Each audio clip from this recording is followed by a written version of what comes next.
Volvemos luego de ver estas entrevistas a docentes, a personas que están también vinculadas con el área tributaria.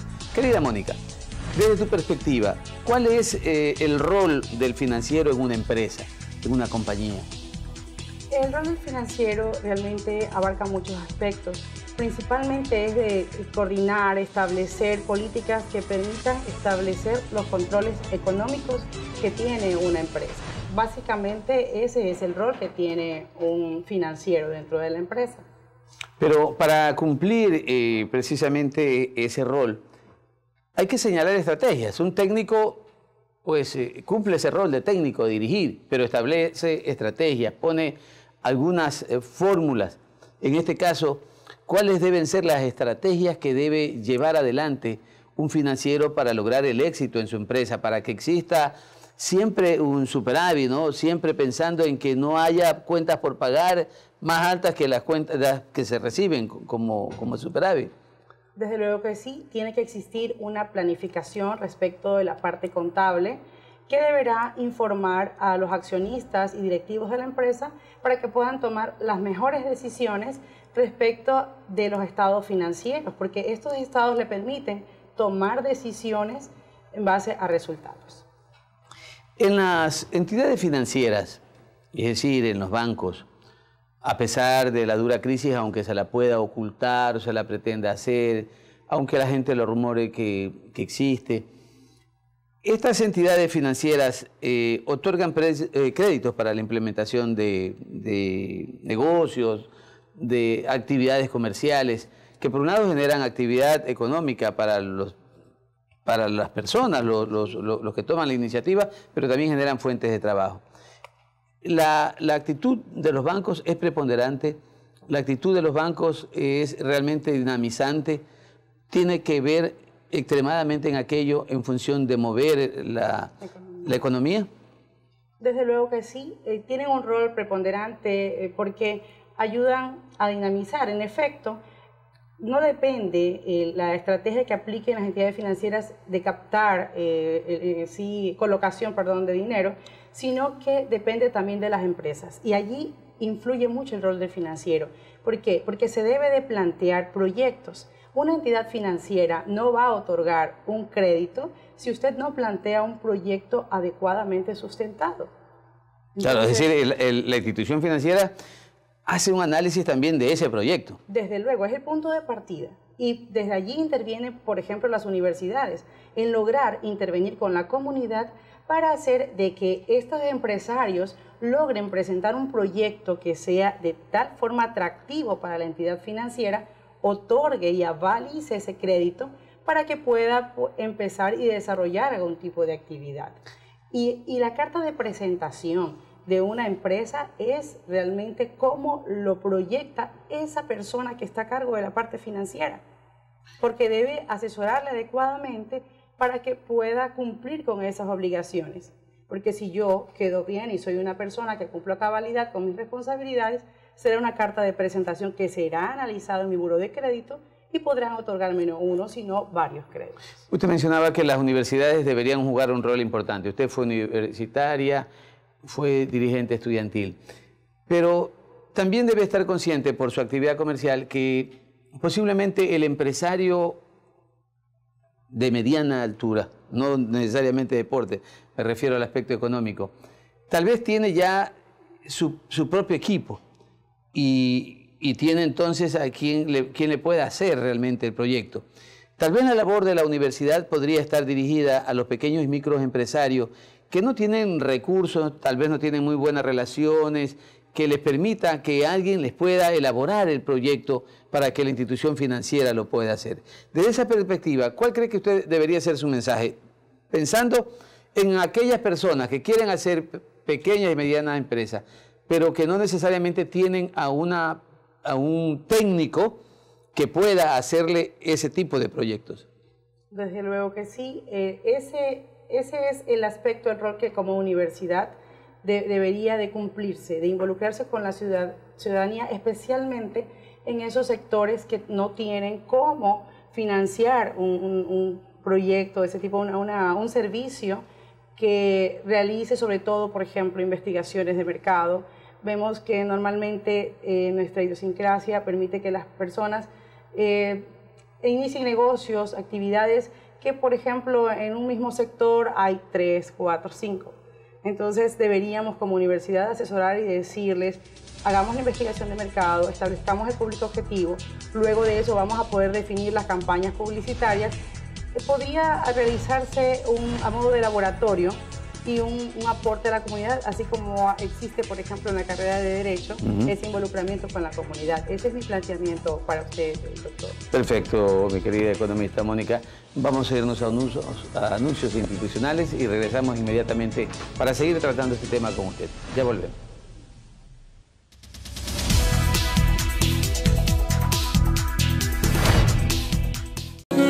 Inicio de espacio publicitario.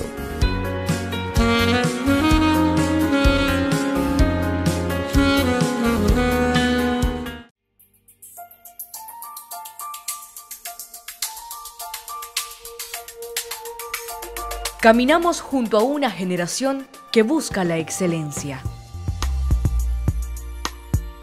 Sabemos que el conocimiento es la fuente de desarrollo de nuestros pueblos y entendemos que nuestro deber es formar profesionales con responsabilidad. Nuestra oferta académica es variada y está a la par de las mejores universidades del país. Nuestro compromiso es formar a los nuevos líderes del futuro. Somos la Universidad San Gregorio de Portoviejo.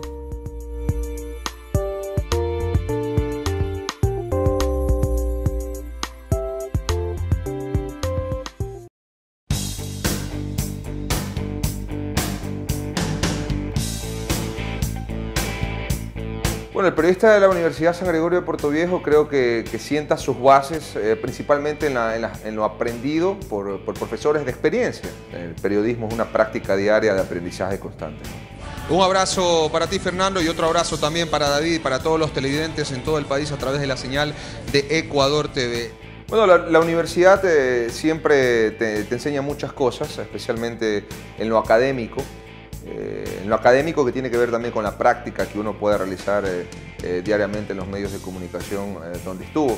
Un invitado especial, el que ha dado mucho de qué hablar en este 2017, hablamos de Roberto Latuco Ordóñez. Bueno, les hago una invitación a los estudiantes que quieran ser parte de la Universidad San Gregorio de Portoviejo en la carrera de comunicación. Vayan, instrúyanse, aprendan. Los sueños siempre hay que tratar de lograrlos con mucho empeño. Y la San Gregorio de Portoviejo de seguro los va a ayudar.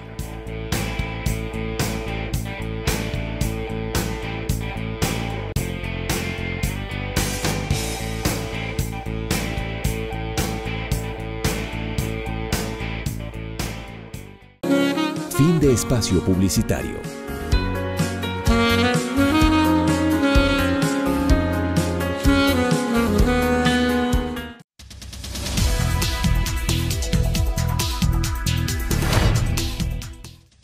Volvemos en este segundo segmento de nuestro programa Identidad, con nuestra invitada, la economista Mónica Almeida Cedeño del Oro.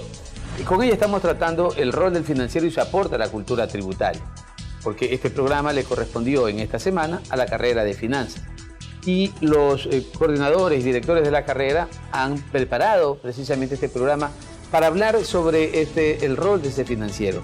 Y ya mirando a la persona como tal, a ese financiero de una empresa, yo quería preguntarle, porque los televidentes también quisieran saberlo, hasta por asesoramiento, ¿cuáles son las características que debe tener esa persona que cumple ese rol en una empresa?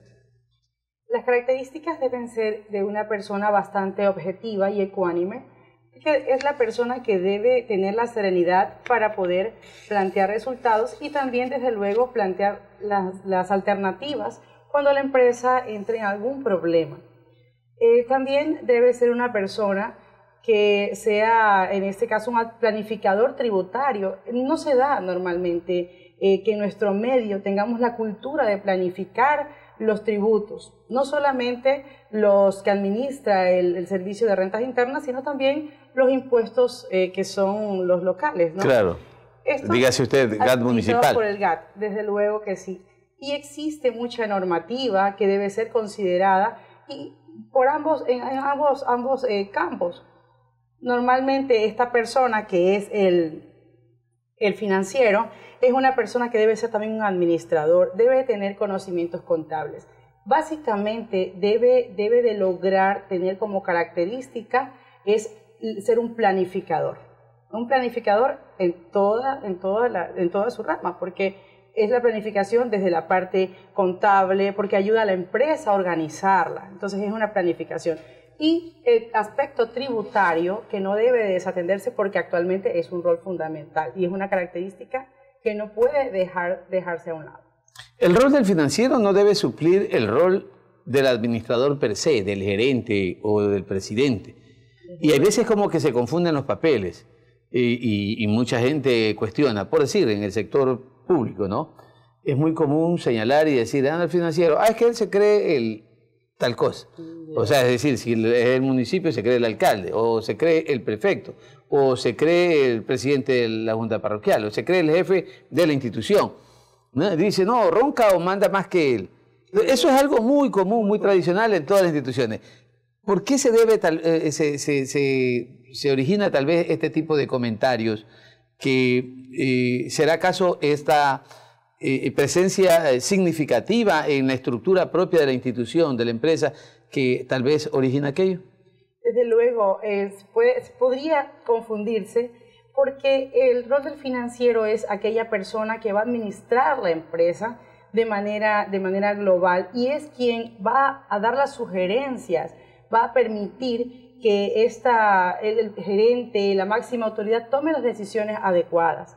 Entonces, pero es entregárselas para que el administrador tome la decisión. Por supuesto que sí. El rol es hacer los análisis, hacer la evaluación de la empresa, presentar los estados financieros y presentar las alternativas para toma de decisiones de los directivos. No hay que confundir eso. Siempre la máxima autoridad es quien va a tomar la decisión, desde luego, con base en la información y lo que ha presentado el financiero para poder manejar y administrarlo, ¿no? Ya. Mónica, por su experiencia en la propia institución, en este caso el servicio de rentas,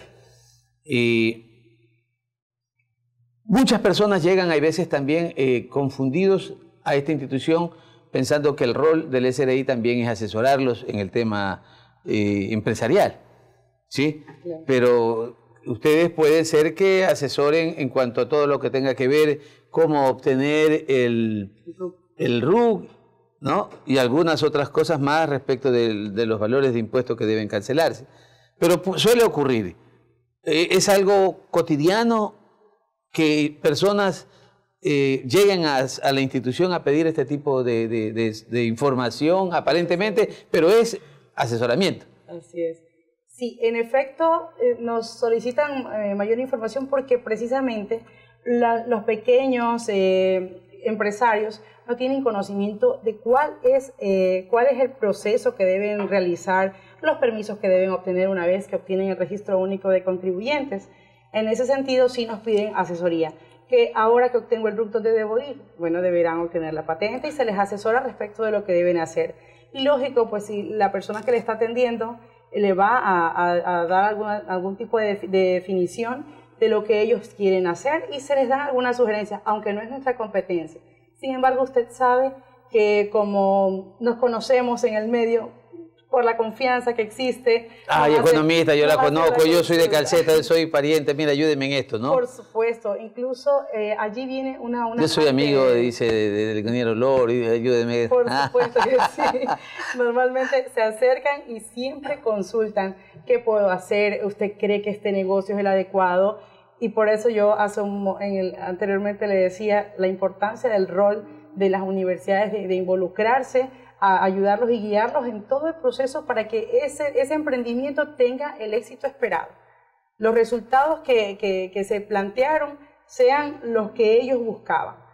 Normalmente no tienen ese asesoramiento y también hay algo importante que se debe destacar, es que como entidades públicas todos debemos estar comprometidos en ser oportunos en la atención de las solicitudes de los que son los empresarios, porque tenemos que ser en ese momento ayudarlos a que crezcan. Nos han, por ejemplo, visitado casualmente 2 personas que quieren emprender un proceso de exportación desde Ecuador. Sin embargo, ellos, como no encuentran totalmente el apoyo de algunas entidades, están queriendo hacer una triangulación, enviar a Perú, luego pasar a Colombia, de ahí enviar a Ecuador. Quieren hacer un proceso así y yo les pregunto ¿por qué hacen eso? Extremadamente complicado. Eso? Porque no, el permiso que necesitan les tarda aproximadamente de 6 a 8 meses. Entonces tenemos que ser oportunos en resolver todas las solicitudes que presenten los diferentes ciudadanos y empresarios sobre todo, porque de eso depende su crecimiento.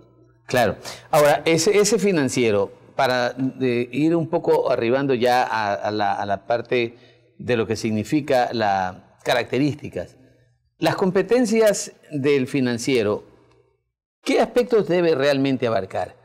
Puesto que es imprescindible que una persona tenga, un empresario, un microempresario tenga la oportunidad de saberlo a tiempo, porque la situación laboral de ahora, pues 3 meses puede tener una buena visión, si el contrato fuera y llevara la cláusula expresa de que existen 3 meses de prueba, pero si no se le vuelve a indefinir y ya tiene un problema laboral, no puede, en el sector privado estamos hablando, no podría excluirlo, no podría separarlo, puesto que estaría sujeto a una indemnización.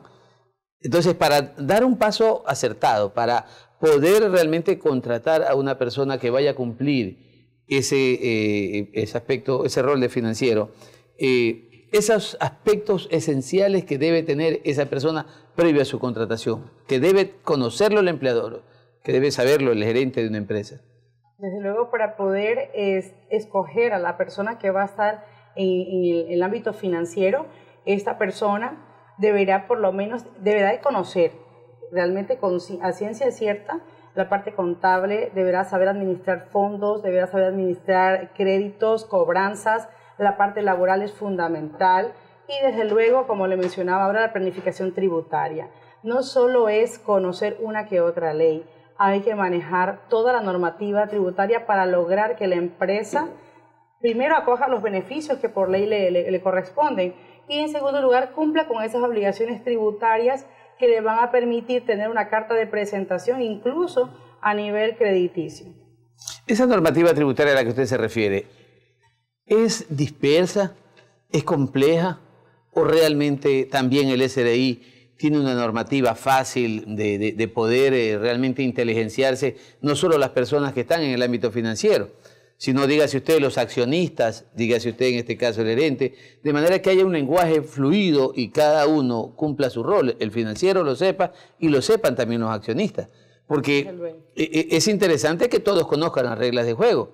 Es importante que exista una seguridad jurídica entre todos, puesto que si el financiero es la única persona que conoce, que sabe, también puede manipular no solo la información, sino hasta la toma de decisiones.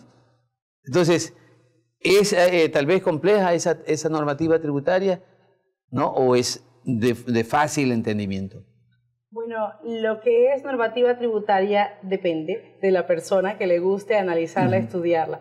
La normativa tributaria para algunas personas puede volverse más fácil, para otras puede tornarse un poco más complejo, pero en ese momento interviene el Servicio de Rentas Internas, quien a través de sus capacitaciones, asesoría personalizada, a través de los servicios en línea, podemos ofrecer las mejores garantías de que facilitamos al contribuyente el cumplimiento de sus obligaciones voluntarias. Eso es lo que como Servicio de Rentas Internas siempre se busca, de que el ciudadano contribuyente tenga la facilidad en todos los servicios y que comprenda esa normativa. Nosotros lo hacemos a modo de pastillas para que pueda el contribuyente asimilarlo de una forma sencilla y pueda cumplir. O sea, tratamos realmente de simplificar lo más que se pueda, porque lógicamente, imagínense si una persona que no es abogado lee una ley, de pronto no la comprende o no quiere leer más y dice está complicado. Entonces allí es donde el Servicio de Rentas Internas interviene para poder facilitarles este tipo de cumplimiento a través de capacitaciones, asesorías y los servicios en línea que ahora están disponibles. Claro, porque tal como usted mencionaba en una pregunta anterior, cuando comentaba ese ejemplo de estas personas que querían exportar y dicen nos llega a 6 meses, 8 meses la posibilidad de una autorización, entonces prefiero comenzar a exportar por Perú, pasar a Colombia, entonces es complejo, ¿sí o no? Entonces en esa misma línea deberían ir precisamente las normativas del SRI que haga o que busque esa simplificación, de manera que el ciudadano común, y en este caso que estamos hablando precisamente del financiero, de una empresa, de una institución, se le vuelva también accesible, puesto que cualquier empresario pide resultados. El pequeño, el grande, el mediano, piden resultados. Entonces, si el SRI tuviera también todo ese tipo de trabas, realmente complicaría el desarrollo total de una empresa, pues, ¿sí o no? Desde luego. Bueno, en el servicio de rentas internas los trámites son bastante simplificados. Se ha logrado simplificar a nivel macro realmente lo que son las solicitudes de los contribuyentes. No hay, por ejemplo, ahora que estamos en el proceso de exoneración para estudios de enfermedades catastróficas, tardamos alrededor de 48 horas en entregar. Realmente entonces, rápido. Como SRI, nosotros no tenemos complicación respecto del tiempo que se toma en hacer un proceso. Usted va a nuestras oficinas y en el mismo momento usted sale con el documento que requiere, excepto, ya le digo, estos casos que son de 48 horas máximo. Eso ya es un largo, ya eso ya es bastante. Desde luego que sí. Entonces, vale mencionar de que sí es involucrar a las otras instituciones que también sean muy ágiles, más eficientes en sus procesos, para que este empresario no tenga complicaciones al momento de desarrollar su actividad económica, de empezar, porque lo difícil es empezar, doctor. Entonces, el momento que yo empiezo bien, con mi mente clara respecto de no solo objetivos, sino qué debo hacer para que se ejecute mi proyecto y que salga como yo lo esperaba, entonces lógicamente me voy a sentir satisfecho, no solo conmigo mismo, sino con el servicio que he recibido de todas las entidades de gobierno. Perfecto, muy bien. Nos vamos a ir a otros anuncios institucionales y regresamos enseguida para seguir con nuestra invitada, conociendo el rol del financiero en una empresa privada, que pues parte fundamental de lo que significa las finanzas. Así que ya regresamos.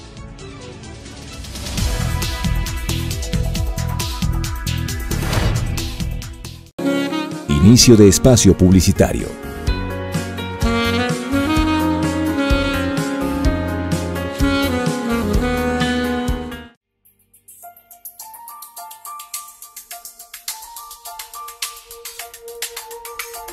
Caminamos junto a una generación que busca la excelencia.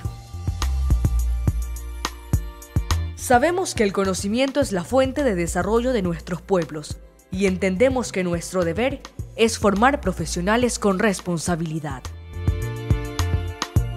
Nuestra oferta académica es variada y está a la par de las mejores universidades del país. Nuestro compromiso es formar a los nuevos líderes del futuro. Somos la Universidad San Gregorio de Portoviejo.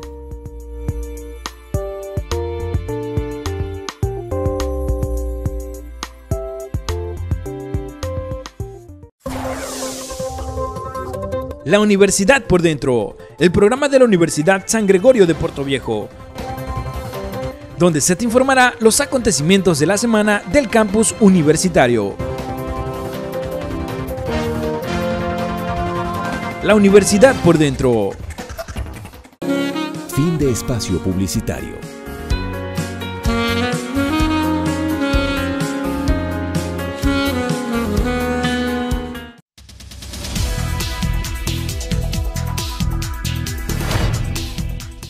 Volvemos a este tercer segmento. Nuestra invitada, la economista Mónica Almeida, Cedeño del Orbe.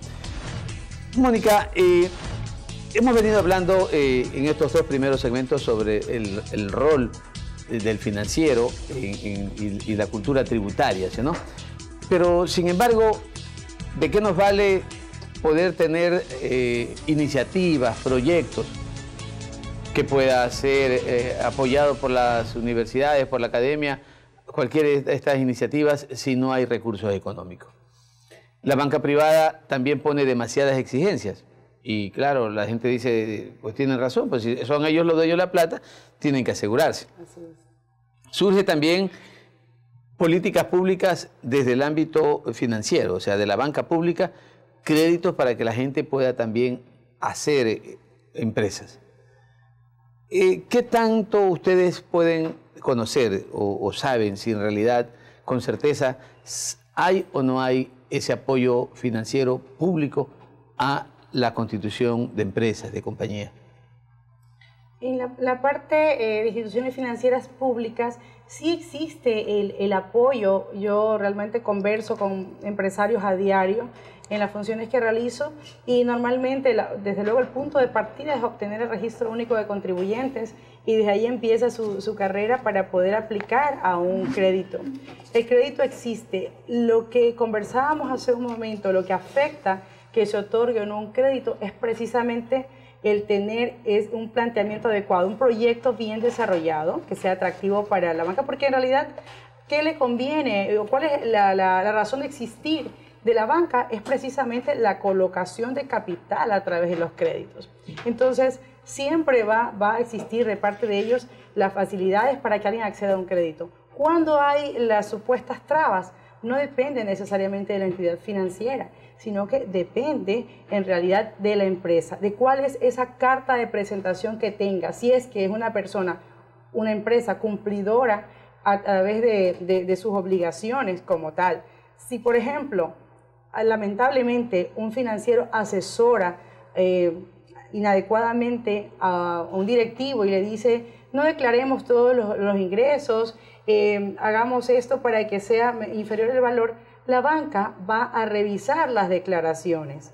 Cuando ingresa y revisa declaraciones, ¿qué va a observar? De que no tiene suficiente cantidad de ingresos para otorgar un crédito. Entonces, allí viene una complicación para la empresa. No es una traba de la banca, viene a ser un problema de la empresa que no está clarificando sus ingresos y que no está presentándose como corresponde. Entonces, son dos escenarios que deben manejarse en este caso, que serían: uno es la presentación de un proyecto que sea atractivo a la entidad financiera, y la otra es presentar sus ingresos y todo su balance como corresponde, de acuerdo a la realidad de la empresa.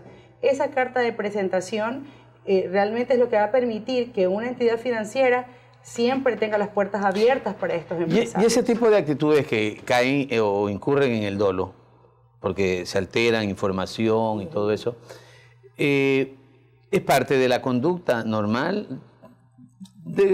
Una simple opinión, ¿no? Tampoco usted puede aseverar y asegurar aquello, pero o tal vez puede ser que las personas se ven abocadas a alterar estas documentaciones para poder acceder, es decir, frente a la imposibilidad lo hago, altero, porque tengo, diríamos, unos estándares que para llegar a esa cantidad no la puedo seguir, entonces me veo obligado a hacerlo. ¿O no? No es así, no ocurre. No, normalmente. Ya más bien es por conducta. La conducta normalmente no es aumentar los ingresos, es disminuirlos para pagar menos impuestos, que lamentablemente en nuestro medio sí hay personas que trabajan en la parte financiera que no asesoran adecuadamente. Y después vienen los problemas para la empresa, porque el momento que la administración tributaria detecta esta falta, realmente sí es algo nefasto para la empresa, porque deberá pagar no solamente los impuestos que no pagó, sino también los intereses y las multas a causa de esta evasión. Entonces, normalmente no aumentan los ingresos, porque para poder sustentar un ingreso deben existir las facturas de que se ha cobrado ese valor. Y además, actualmente, con la ley que se expidió de reactivación económica, debe de también sustentar que existió la transaccionalidad a través de lo que son la parte electrónica, entonces los medios electrónicos, transferencias, cheque, debe existir el pago. No es tan sencillo aumentar ingresos y normalmente no lo hacen. Lo que se recomienda es sean sinceros con la información que presentan al SRI, porque les permite tener acceso a créditos y realmente eso garantiza de que puedan continuar con su actividad, porque vivimos los empresarios, vivimos de manera general del crédito. Con ese crédito van a poder seguir desarrollando, invirtiendo en el negocio, dar apoyo a familias a través del empleo, y pues es el momento de que se desarrolle el sector productivo. Pero ya, como lo mencionaba antes, lo cierto es que lamentablemente no hay esa seriedad, esa responsabilidad de presentar los balances, de presentar la información de manera correcta. Bien. Hay actividades desde la perspectiva del sector público siempre que son de prevención también. Entonces, en esa medida, la Contraloría, para citar un ejemplo, tiene la obligación de asesorar o de capacitar a los servidores públicos, sobre todo con las normas técnicas de control interno. El SRI lleva el control también de los ingresos que generan y los tributos que se generan por los ingresos. En ese sentido, hay también esta cultura, esta política de capacitar a la gente en el ámbito financiero, es decir, para evitar que puedan incurrir, es decir, nosotros prevenimos, damos capacitación. ¿Eso es una política permanente o es solo cuando alguien va a la institución y la solicita? De acuerdo. No, en el Servicio de Rentas Internas tenemos una política permanente de capacitación a los ciudadanos. Siempre hay una programación que se realiza para poder ofrecer información respecto de cumplimiento de deberes formales, de declaraciones, y a medida que la normativa tributaria se actualiza, estamos inmediatamente ofreciendo los servicios de capacitación y asesoría desde las salas de capacitación hasta las ventanillas. Siempre el SRI se caracteriza por responder las inquietudes de la ciudadanía. Entonces, es un programa permanente y además, lógicamente, si por ejemplo alguna institución requiere o alguna persona reúne un grupo de empresarios y desea un tema en particular, se los atiende también, se les brinda el espacio para poder asesorarlos adecuadamente. ¿Ustedes han evaluado qué tanto puede influir la asesoría del SRI al contribuyente? ¿Es realmente, diríamos, positiva porque logra evitar o que se generen evasiones, que se eviten este tipo de actitudes dolosas? ¿Han medido, han podido tener un resultado y, diríamos decir, nos está resultando eficiente esta capacitación? Por ello hemos visto que se ha reducido la evasión, hemos visto que se ha reducido fraudes, no sé, tal vez se ha logrado, han hecho mediciones sobre aquello. Desde luego que sí, y se evidencia precisamente en los resultados de la recaudación tributaria, que cada año tiene un crecimiento muy importante respecto de lo que incluso en el terremoto, a pesar del terremoto, tuvimos un crecimiento. Entonces, hay el compromiso de la ciudadanía y hay más cultura tributaria precisamente a través de todos los canales que utiliza el Servicio de Rentas Internas para promocionar y mencionar todos los cambios que hay como normativa. Entonces, esta cultura tributaria sí permite que en este caso el contribuyente cumpla voluntariamente, porque eso es lo que busca toda administración tributaria, que se cumpla voluntariamente con las obligaciones, y también pues lógicamente el contribuyente capacitado es alguien que nos permite a nosotros ya descuidarlo un poco, por decirlo así, y que esta persona lo haga de manera, que lo haga solo, incluso no necesite, como lo decíamos hace un momento, volverle simple este proceso para que él lo pueda hacer solo sin necesidad de pronto de nosotros o de alguna persona que le esté asesorando. Usted mencionó el terremoto, vamos a cumplir ya, pues estamos a pocos días de celebrar los 2 años de aquella fecha fatídica.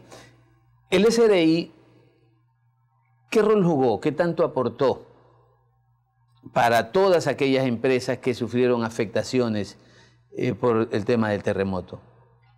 Bueno, en este caso, el momento que se expide la Ley de Solidaridad, como Servicio de Rentas Internas tuvimos, para mí, el principal rol, porque fuimos los ejecutores de que se pudieran remitir los intereses por estas obligaciones pendientes con el SRI. Se aplicó también exoneración por impuesto a la salida de divisas en el caso de importaciones de activos productivos. Se realizaron exoneraciones por lo que es anticipo de impuesto a la renta.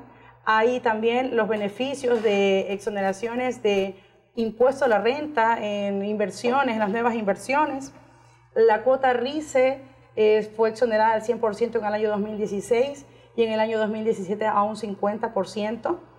También en este caso los 2 puntos de IVA que se adicionaron, que estuvimos en un 14%, fueron utilizados en la reactivación y todavía igual se mantiene la reactivación económica de Manabí y nuestra hermana provincia de Esmeraldas. También hubo el beneficio de que pudiera usted recibir 2 puntos en lo que es uso de dinero electrónico, que también lo recibimos y que actualmente, bueno, pues ya no estará vigente, pero sí hubieron muchas personas que se beneficiaron de esto. Realmente como SRI nos tocó realizar el rol principal, como lo mencioné hace un momento, porque hicimos capacitaciones, estuvimos frente a la comunidad, puerta a puerta, socializando los beneficios de la ley de solidaridad para que nadie se quede fuera. Esta ley también, lógicamente, involucró el otorgamiento de créditos a través de entidades públicas y privadas con un interés realmente bajo. Hubieron muchos beneficios. Sin embargo, como lo mencioné anteriormente, el SRI tuvo el rol principal. Perfecto. Vamos a irnos a otros anuncios institucionales para volver ya mismo en el cuarto segmento con nuestra invitada, con Mónica Almeida. Ya regresamos.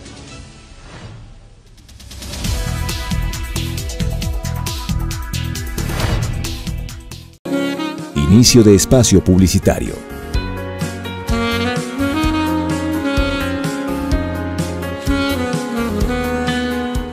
Es una alegría poder compartir con ellos lo aprendido en el aula de clases.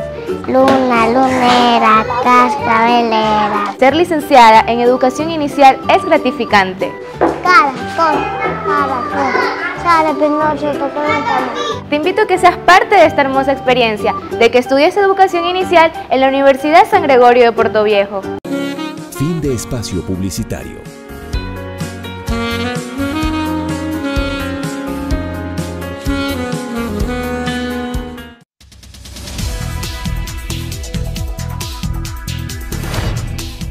Volvemos en este cuarto segmento, el último de este programa, Identidad, con nuestra invitada, con la economista Mónica Almeida Cedeño Delor. Mónica, realmente se nos quedó una pregunta al final del segmento anterior. Estábamos hablando sobre el tema del terremoto y la labor que hizo el SRI precisamente en aquel momento, ¿no? La ejecución de la ley de solidaridad y todo aquello. Pero para muchos hay una inquietud.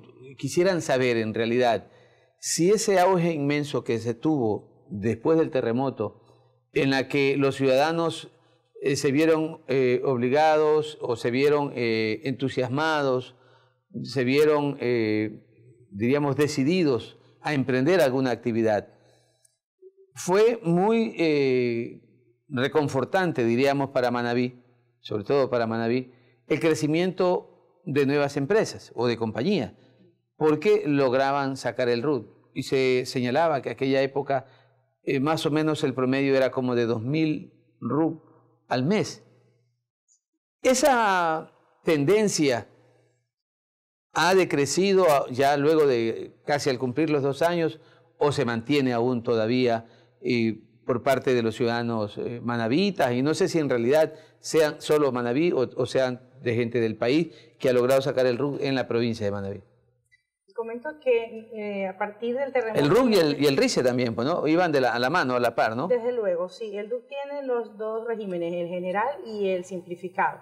Entonces, en ambos aspectos sí hay un promedio de obtención de estos documentos de alrededor de 2.000 en lo que es la zona 4, que incluye Manabí también y lógicamente Santo Domingo. Es fuerte, no ha decrecido, al contrario, siempre está en aumento, porque la reactivación de Manabí realmente es un proceso, ¿no? No es algo que se lo hace solo en un momento, sino que las personas ven la oportunidad e inmediatamente aplican para un crédito. Por ejemplo, lo vemos ahora, si recorremos las calles nada más de Portoviejo, de nuestras ciudades, observamos que cada día hay un negocio nuevo, y ahí está el SRI para dar el primer paso a través de la inscripción del RUC. Por ahora el RUC lo hacemos desde la... Como control, ¿no? Por supuesto, como control. Se debe recordar que el RUC es el punto de partida de toda actividad económica. Entonces... El RUC es más o menos para que la ciudadanía considere como la existencia de una persona. Es decir, necesita su partida de nacimiento. Su partida de nacimiento, así es. El RUC es su partida de nacimiento y no deben de descuidarlo, porque si en algún momento obtuvieron un registro único de contribuyentes y ya no tienen la actividad, deben de suspenderlo, porque esto les genera obligaciones no solo con el SRI, sino también con el GAT. Entonces, si no lo suspenden, el GAT va a seguir cobrando las patentes que correspondan. Por eso les mencionaba el rol del financiero. El financiero debe saber qué debe hacer una persona desde el momento que inicia hasta que finaliza y asesorarle, porque si está pagando, por ejemplo, por patentes o impuestos locales, en este caso, no va a tener claridad en lo que está realizando, porque va a tener que pagar multas, va a tener que pagar valores que no le corresponden, porque la actividad ya no la tiene. Para que la ciudadanía conozca, sobre todo, y diríamos, no con el ánimo de darles algún tipo de oportunidades, pero la recomendación que usted hacía de que los ciudadanos, si ya no tienen un RUC vigente, deberían irlo a suspender para que no le esté generando obligaciones con el GAT municipal en el tema de las patentes. La pregunta que yo le quería hacer es, ¿el SDI lleva una información cruzada con los GAT para efectos de conocimiento de que quien abre un RUC también ya automáticamente se le va a generar la patente en el municipio? Desde luego, el Servicio de Rentas Internas trabaja de manera coordinada con varias instituciones, incluidos los GATs. Siempre estamos proveyendo de la información. Entonces, cada persona que obtiene el RUC, cada empresa que abre un RUC tiene la obligación de pagar su patente municipal. La única forma de que no la pague es suspendiendo o cancelando el RUC para poder cancelar también esa obligación y que se suspenda ese cobro. Los efectos de no suspenderlo, ¿cuáles serían para que la ciudadanía conozca? En el caso de los GAT, seguramente los juicios coactivos por el pago de esas obligaciones de patente, ¿no? Desde luego, en el Servicio de Rentas Internas se siguen generando las obligaciones tributarias y tendrán que pagar, en este caso si son empresas, no solamente por las declaraciones de IVA, sino también retenciones, deberán pagar por anexos, son multas bastante fuertes. Y en el caso de los GATs, la patente sigue generándose porque no han sido retroalimentados por el mismo empresario de que ya no tienen la actividad económica. A pesar de que no, imaginémonos que una persona sacó el RUC y luego se arrepintió, pero no fue a hacer el trámite al Servicio de Rentas Internas. El GAT genera aparentemente el cobro de la patente. Pero también tendrían que verificar si el GAT, ¿no? Si existe en realidad esa actividad comercial, como para poderle notificar o todo, ¿no? Porque pudiera ser que sea un ficticio, por decirlo. ¿Qué ocurriría? Para nosotros, como Servicio de Rentas Internas y para los GATs, la información es transparente. En el momento que una persona tiene un registro único, tiene actividad, a menos que el GAT tenga el suficiente personal para poder hacer este tipo de brigadas, de verificar físicamente la actividad económica. Para nosotros como Servicio de Rentas Internas podemos hacer controles, en algún momento que entiendo los GATs también los deben de realizar, sin embargo no podemos abarcar toda la población y los contribuyentes que tenemos. Lo correcto es que el mismo interesado, que es el contribuyente, se acerque e indique cuál es su situación. Correcto. Un poco introduciéndonos nuevamente al tema. La experiencia suya, su capacidad, su conocimiento, podría incluso ayudarnos a responder algo, ¿no? O sea, a encontrar tal vez alguna propuesta.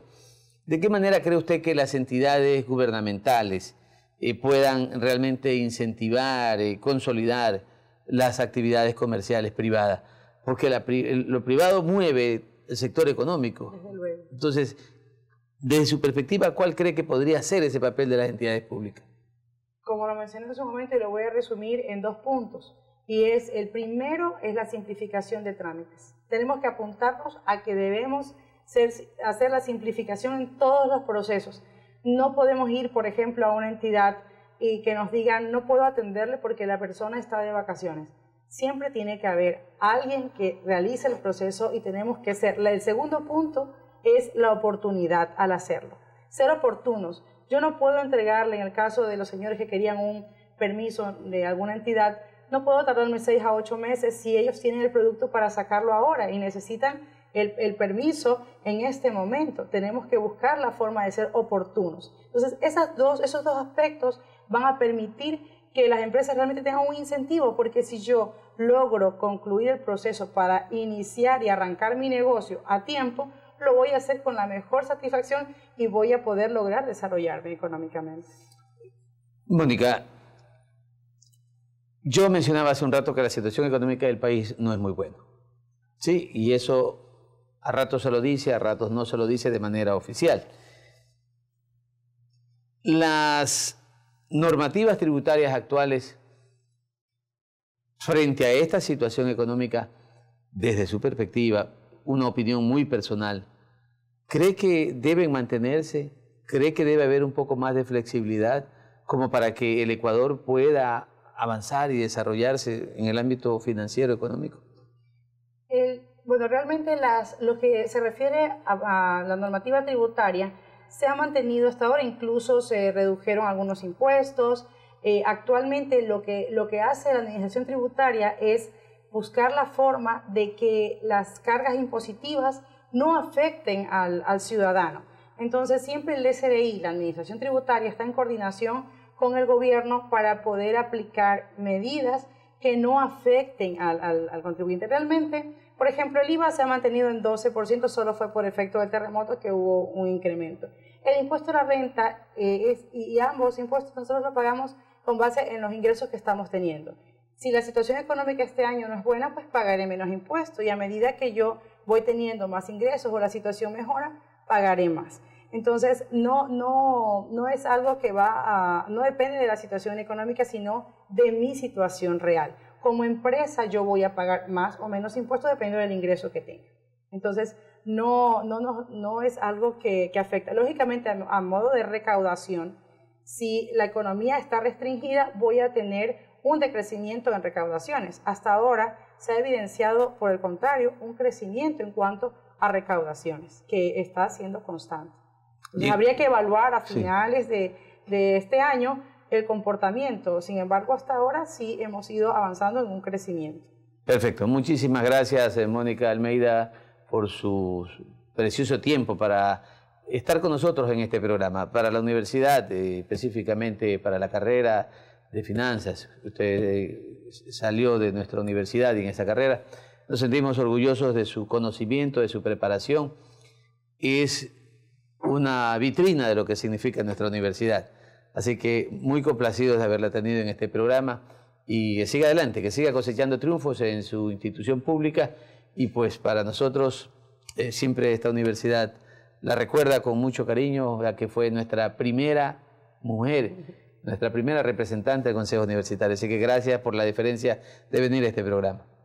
Doctor, yo también estoy muy agradecida con ustedes por permitirme este espacio para un poco ayudar a solventar esas dudas, y sobre todo, como usted lo dijo, los conocimientos son una vitrina. El haber estado en esta universidad para mí es realmente muy importante. Valoro mucho el tiempo que cada profesor me dedicó en el momento que nos tocó la parte más difícil, doctor, de conseguir la aprobación de los estatutos.